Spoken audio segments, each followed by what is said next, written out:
welcome action, though delayed, because this conviction was upheld by the Supreme Court in 2006. The entire opposition, the entire country has been harping that he should be hanged. This action is delayed, but undoubtedly it's a welcome action. And the opposition has always stood by the government to act firmly against terror.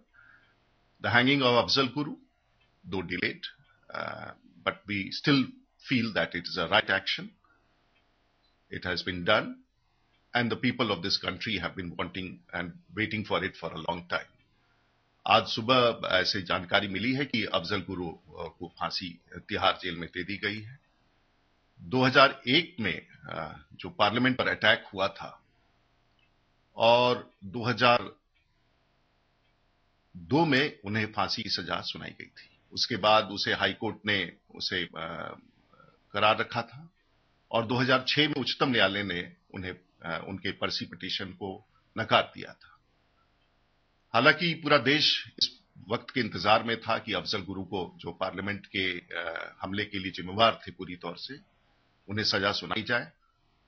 वक्त लगा, विलंब हुआ, लेकिन यह स्वागत योग्य है कि सरकार ने यह निर्णय ले लिया और जो आतंक के खिलाफ जो लड़ाई की, जो कार्रवाई के लिए हमेशा विपक्ष मांग करती रही है, पूरा देश मांग करता रहा है, ये उसमें अच्छी पहल है।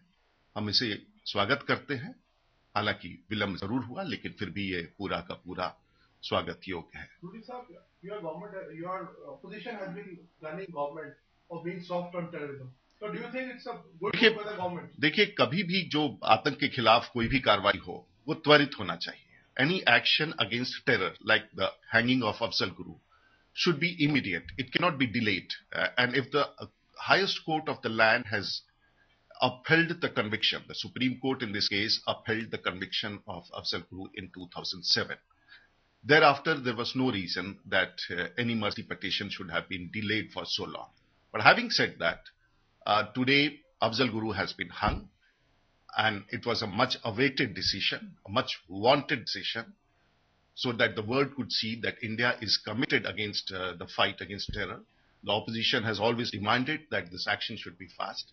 भारतीय जनता पार्टी ने हमेशा कहा है कि जब एक बार आतंक के खिलाफ कार्रवाई हो तो वो पूरी हो, और एक बार 2007 में जब उच्चतम न्यायालय ने खारिज कर दिया था उनकी मांग, तो उसके बाद से आज अफजल गुरु का जो हुआ है ये बिल्कुल सही है। और हम सिर्फ यही मांग करते थे कि गति त्वरित हो और उसे फांसी की सजा दी जाए।